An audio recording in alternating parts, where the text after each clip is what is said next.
Je tourne cette vidéo pour les pères de famille, pour vous aider à reprendre un peu le sport et savoir comment est-ce que tu peux organiser tes journées. C'est pas forcément évident au début, tu as besoin d'un peu, tu te dis qu'il te faut 1 heure et demie de séance en salle de sport et que tu vas prendre énormément de temps. Alors déjà sache que c'est faux, t'as pas besoin du tout de passer 1 heure et demie à t'entraîner. Moi je m'entraîne 30 minutes tous les 2 jours, ça veut dire que globalement je suis entre 3 et 4 séances par semaine. Et ça suffit largement pour avoir des résultats. Tu peux t'organiser comme ça, tu fais les séances de 30 minutes, tu t'échauffes pendant 5 minutes, ensuite tu fais ton quart de séance pendant une vingtaine de minutes, donc il te reste 5 minutes pendant lesquelles tu feras un circuit Tabata. Alors, je t'explique un peu, du coup, tu vas avoir un échauffement, donc tu vas faire des mouvements assez simples, tu as des jumping jacks quand tu sautes et que tu ramènes tes bras en même temps, des montées de genoux, des choses qu'on pouvait faire en fait, courir par exemple, des choses qu'on pouvait faire à l'école ou au collège. Et après ça, tu vas enchaîner sur une première partie de ton entraînement qui va être ciblée sur de l'hypertrophie, de la création de muscles. C'est-à-dire que tes muscles, en fait, quand tu vas t'entraîner, tu vas créer des traumatismes sur tes fibres musculaires, tu vas les abîmer. Elles vont se régénérer et ça va leur permettre de grossir. C'est-à-dire que tu vas envoyer une destruction, tu vas détruire tes muscles, pour faire simple. Après ça, avec le repos et les protéines, elles vont se reconstruire plus fort parce que tu leur as dit qu'il fallait être plus fort. C'est ça, hein, tout le message de la musculation, c'est ça, c'est envoyer à son corps le message qu'il a besoin d'être plus fort. Donc tu le démolis, il devient plus fort. Donc on va cibler une première partie sur l'hypertrophie.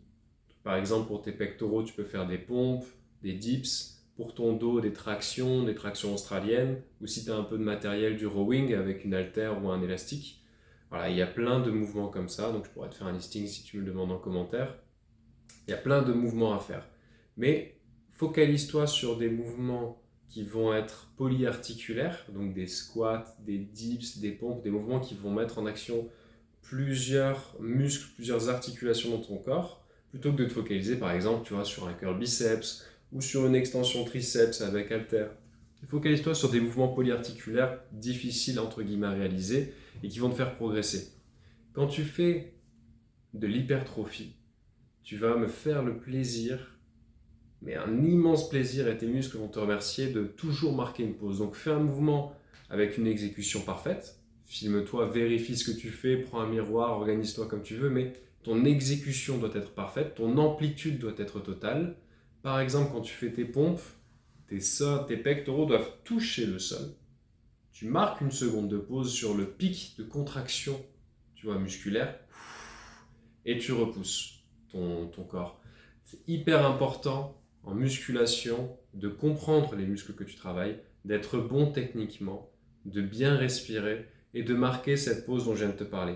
C'est inutile de faire des pompes en cherchant un rebond par l'élasticité de tes muscles. Ça veut dire que quand tu enchaînes de manière très dynamique des pompes, tu progresses très peu. Tu augmentes ton risque de blessure.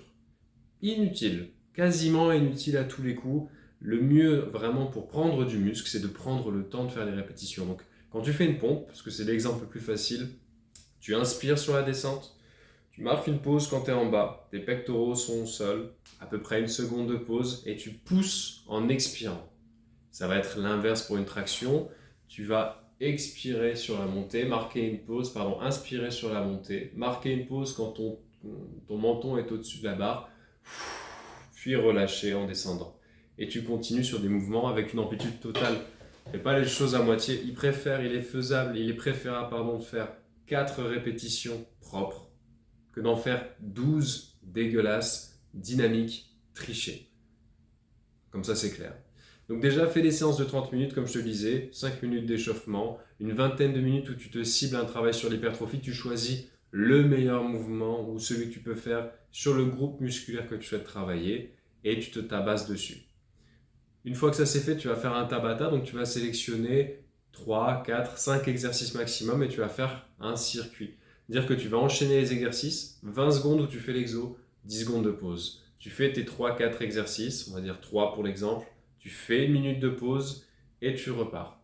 20 secondes, 10 secondes, 20 secondes, 10 secondes, 20 secondes, 10 secondes, pardon, une minute à la fin. Et tu fais ça jusqu'à ce que ton timer sonne au bout de 5 minutes.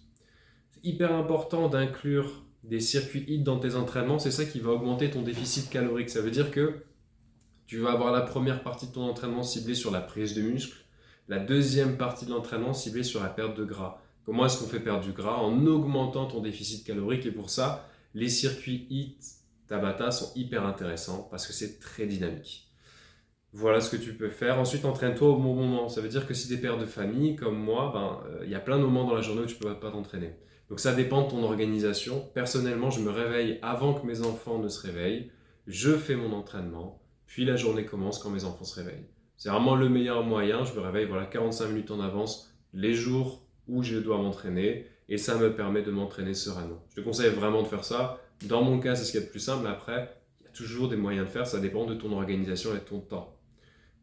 Et sois constant. Moi, je te conseille vraiment, pour commencer, fais-toi un jour où tu t'entraînes, un jour où tu t'entraînes pas. Ce jour où tu t'entraînes pas sera le jour de repos, où tu vérifieras d'une première part que tu t'es pas blessé, ce qui peut arriver si tu fais mal si tu exécutes mal les exercices, et de deux aussi d'offrir le repos à ton organisme pour reconstruire le muscle et réattaquer le lendemain avec une bonne énergie.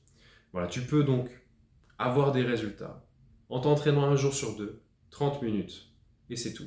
Quasiment sans matériel. Si tu en possèdes, bien sûr, c'est plus facile, tu peux aller chercher plus loin, mais retiens bien que tu dois faire des circuits HIIT, utilise des mouvements simples techniquement pour ne pas te blesser. Pas faire par exemple des pompes, si tu ne sais pas faire des pompes et que tu galères, fais-les pas sur un circuit HIIT ou Tabata. Donc, choisis des mouvements polyarticulaires pour la partie hypertrophie, choisis des mouvements simples pour la partie HIIT et entraîne-toi. Sois constant, un jour sur deux, ça commence aujourd'hui et tu vas tout de suite voir les bénéfices assez rapidement. Au bout d'un mois, 2 mois, 3 mois, tu verras que tu as pris du muscle, tu as perdu du gras. Voilà. Si tu as des questions, tu m'écris en commentaire. Bonne journée à toi.